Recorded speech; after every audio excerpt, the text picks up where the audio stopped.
Abyan mayo nga adlaw dira sa imo kag welcome sa gyapon sa sining aton matag adlaw nga programa ang Ilonggo Daily Light from God's Word Radio Broadcast. Naghalin pa diri abyan sa Bai City Fellowship Baptist Church, Bai City, Negros Oriental. Ako si Pastor Ipafrasacar nga sa karon pastor man dito sa Dumaguete, ang Dumaguete City Cornerstone Baptist Church. Nga nagatipon sa Ilina 2, Manhattan Suites Inn, Kalindagan, Dumaguete City, Negros Oriental. Ang pagtililipon agod matun-an ang pulong sa Ginoo, nagasugod alas 3, tubtob alas 5, kada hapon sa adlaw nga Domingo. Busabihan amon ikaw ginaagda sa pagpakig-upod sa amon, sa pagtuon sinang pulong sang aton Ginoo kag pagsimba karon sa iya. Ang aton pamalandungan akon ginkuha sa Hosea chapter 4 verses 1 and 2. Pamati sang pulong sang Ginoo kamo nga katawhan sang Israel. Kaya ang Ginoo may kasuayon sa mga pumuluyo sang duta. Bangod nga wala sing kamatuoran o kon kaayuhan o kon pagkilala sang Dios sa duta. Versikulo 2, wala na gid kundi pagsumpa, pagbungkag sang pagtuo, pagpatay, pagpangawat, kag pagpanglahi. Nagpamuyong sila kag ang dugo nagatandog sang dugo. Kabay ang Ginoo magadugang sang pagpakamayo sa sining mga bersikulo nga aton ginbasa sa Hosea chapter 4. Karon diri sa ginsulat sang pinakamaalang hari sang Israel nga amo si Solomon sa Hulubaton kapitulo 1 bersikulo 7. Ang kahadlok sa Ginoo amo ang kamunuan sang ihibalo, apang ang buang-buang nagatamay sang kaalam kag sang pagtudlo. Dios nga balaan, madamo gid nga salamat sa sini nga bahin sa balaan kasulatan nga amon ginbasa. Kabay nga ang imo balaan nga espiritu amo magadugang sang kapawa kagasanag sa sining amon pagpamalandong sa malipot na panahon sang imo balaan nga pulong. Sa ngalan sang amon maluluwas nga si Ginoong Hesukristo, kabay pa. Abyan, madamo sa mga tao nga may ihibalo na hanungod sa Dios. May panguna-una kag balatyagon sila nga may supreme being. Ang masubo lang kay wala nila nakilala kung sino inang supreme being. Kita mas fortunate abyan diri sa aton pungsod nga Pilipinon. Tungod kay nagdagsang ang pag-imprinta sang balaan kasulatan sa nagkalain-lain nga mga dialects diri sa aton pungsod nga Pilipinas. Kag madamo man sang kahiyunan nga mabatian ang ngalan sang aton Ginoo kag ang iya kasuguan o kunpulong pinaagi sa mga istasyonan sang radyo kangay sining imo ginpamatian karon. Madamo sa mga ginbalhag nga mga balasahon inang ginatawag nga tract. Malipot nga balasahon nga nagapahayag sang maayong balita kagaluwasan nga ara lamang sa kay Kristo Jesus. We are indeed fortunate. Pero abyan ang masubo kay ang ihibalo sa mga tao na hanungod lang sa Dios. Their knowledge is merely the knowledge about God. Kung ang aton ihibalo na hanungod sa Dios, nahimo na nga ihibalo sang Dios, ang aton nga pagtuo nagatubo kag nga matawag na ini pagka matutom. Ang aton pagtuo mahimo na nga kahadlok sa Dios. So when our knowledge about God becomes knowledge of God, our faith grows to faithfulness. Our faith in Him blossoms to fear of Him.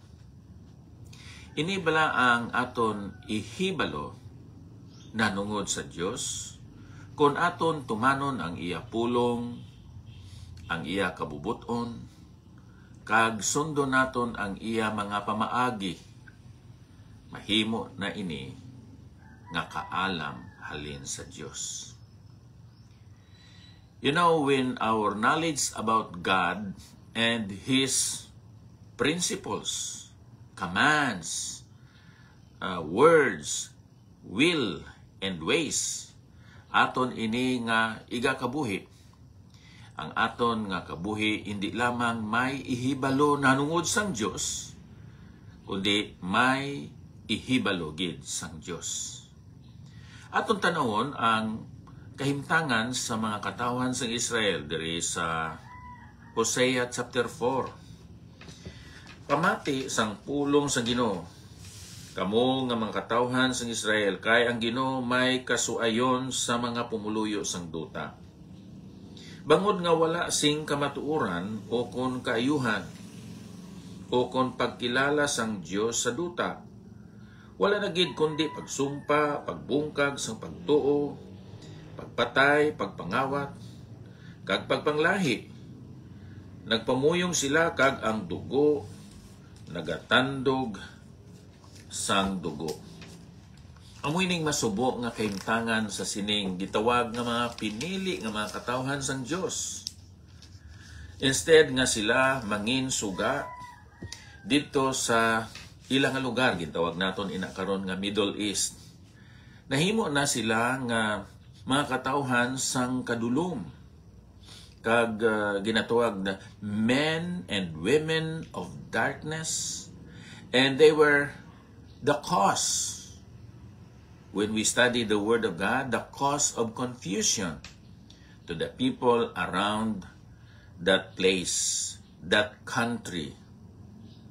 The evil and ungodly tribes, nations, and kingdoms, hindi sila maagda, hindi sila makapalapit sa sinanga Diyos kay sila mismo. Nga may mga pagpakamayong espirituhanon, may mga lideres sila nga nagsugod dito sa kay Moses, may mga hari sila nga Diyos nun kag matarong, may mga kaparian sila nga supposed to be magadumala sang husto kag matuod nga pagsimba sa sinang buhi kag matuod nga Dios. Ilaman ginsikway ang una, ang words of God, ang commands of God, mga statutes, mga ways of God. Ginsikway nila ang mga pamaagi sang Dios. Ginsikway nila ang kabubuton sang Dios. Instead nga magdala sila sang kapawa sa mga katawhan sa ila pungsod mismo, ang mga lideres, ang mga hari, ang mga kaparian, kag bisan pa ang mga gintawag nga mga propeta nag-disobey sa sinang nga Dios. Instead nga madala ang mga tao padulong sa pagkamatarong kag pagkabuhi nga balaan, ang mga tao nagpalayo na sa Dios. Oo, they have a knowledge about God. But since they disobeyed the words of God, they rejected the ways of God, they were not able to worship the true and living God. Instead of light, they brought darkness. Instead of peace, they brought trouble sa ilang mga kabuhi. Kag amo ini ang masubo. Kay sa baylo nga sila magkabuhi nga matarong, ang nagluntad ang cursing, mga panamas-tamas, ang mga pakanubo sa sinang matuod gamhanan nga Dios. Ang ila pagpasipala sa sinang nga Dios kag nagresulta sa pagpasipala sa ilang isigataw. Araman ang ginatawag naton pagbinutig, lying. Tungod kay wala na sila sang kahadlok sa sinang nga Dios, hapos lang sa ila ang pagbinutig. Amo ini nga ang Ginoo may kasuayon sa mga pumuluyo sang duta, bangod nga wala sing kamatuuran o kon kaayuhan o kon pagkilala sang Dios sa duta.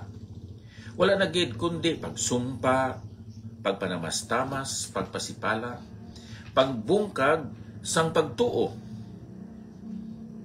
And then, may mga pagpamatay, may mga pagpangawat, may mga pagpanglahi. Kung imo basahon abyan ining Hosea 4:2, akton makita diri nga ila gid ginsupak, ginsikway, wala nila gintuman ang 10 Commandments.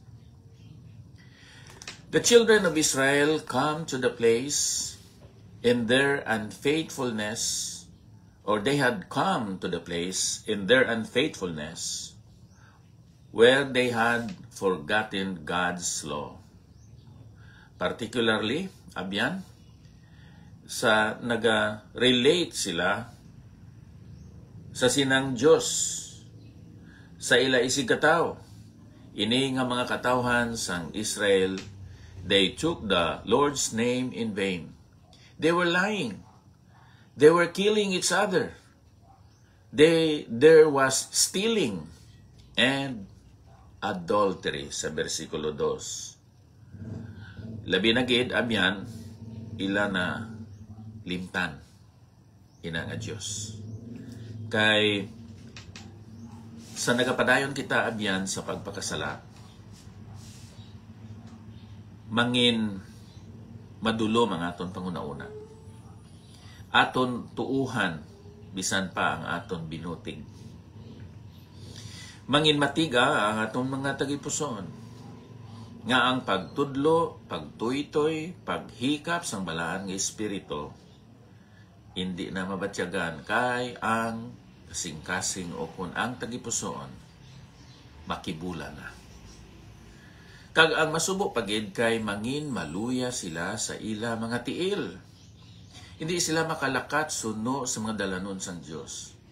Mangin maluya man ang ila mga kamot nga hindi makahimo sang mga maayong buhat nga makapahamuot o kon makalipay sa Dios. Siling sang Ginoo, my people are destroyed for lack of knowledge because they have rejected knowledge. God will reject them from serving Him as His priest. Since they have forgotten the law of their God, siling dere, I will also forget your sons.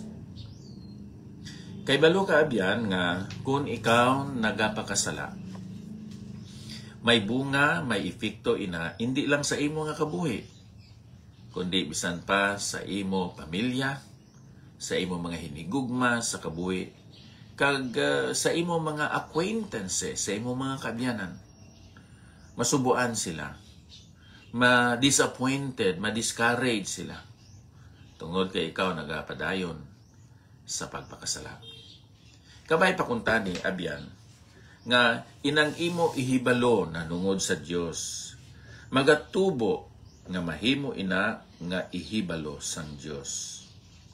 Kung ang aton ihibalo na nungod sa Dios, pinaagi sa aton nga pagtuman mahimo nga ihibalo na sang Dios. Ang aton nga pagtuo magatubo kag mahimo na ini pagkamatutom. Ang aton pagtuo magatubo, magalambo, kag magaresulta ini sang kahadlok sa Dios. When our knowledge about God becomes knowledge of God, our faith grows to faithfulness. Our faith in Him blossoms to fear of Him. Anong ginhambal sa Balaan Kasulatan? Kung kita may kahadlok sa Dios, ining ginsulat ni Haring Solomon, isa ka pagpamatuod sa aton nga ang pagkahadlok sa Dios magaresulta sinang kaalam nga halin sa Dios. Proverbs chapter 1 verse 7. Ang kahadlok sa Ginoo amo ang kamunuan sang ihibalo, o kon ang sinugdanan sang ihibalo. Apang ang buang-buang nagatamay sang kaalam kag sang pagtudlo. Bisan ang isa ka tawo maalam, siguro nakapasar siya sa board exam sa civil engineering, nakapasar siya sa exam sa pagka-certified public accountant, or bisan ano pa ang kurso ang iya natapos kag naangkon. Kung ina nga tao wala sang kahadlok sa Dios, mahimo siya nga ungo or dal. Kay pananglitan, ang plano sa mga dalan, 10 inches ang kadamulon sang concrete. Himo na lang nga 9 inches. Kaya nga, himoon nga kwarta ang simento nga isulod sa kaugalingon niya nga bulsa. Kung ang tao wala sang kahadlok sa Dios, manginungo siya sa iya mga ginahimo, sa iya nga pagpangabuhi, sa iya nga pagluntad o kung pag-exist sa sini nga kalibutan. Ang ilang ihibalo, ila gamiton sa mga tinunto. Ang ilang knowledge, himuon nila nga mangin expert sila sa mga tinunto. So abyan, gamay pakuntani ang imo pagtuo sa Dios, magaresulta sinang pagkahadlok sa Dios. Kag ang imo kahadlok sa Dios, magapamunga ina sa matutuod, langit nun, kag Diyos nun, nga kaalam. Diyos nga balaan, madamo gid nga salamat sa sining mga kamatuoran nga amo natun-an. Kabay pakuntani nga mangin sensitive kami sa mga pagtandog kag paghikap sang imo balaan nga espiritu. Agod nga magadugang pagid ang amon ihibalo sa imo. Help us to be sensitive to your word, even to the presence of your Holy Spirit, so that our knowledge about you will become the knowledge of you, so that our faith would become faithfulness, so that our faith would blossom towards the fear of you. Ini nga mga butang, amon ginatugyan sa ngalan ni Ginoong Hesukristo, ang amon naluluwas. Kabay pa. Nairil salamat gid sang imo nga pag-replay sini, kag sang imo paghimo sa YouTube, kag imo pagpasapasa sini sa aton mga kaupdanan sa radio broadcasters. Philly Apel Tipang Enriquez, good morning. Brother Mawilito Bakang, and then sa kay Carlos G. Garingalaw Jr., madamo gid nga salamat. Sa kay Maya or May Maggahin. Halin pa diri sa Bay City Fellowship Baptist Church, Bay City, Negros Oriental. Ako si Pastor Ipafrasacar, nagasiling, ang Diyos nagauna, nagaupod, kag nagasunod sa aton. May God bless us all. Thank you.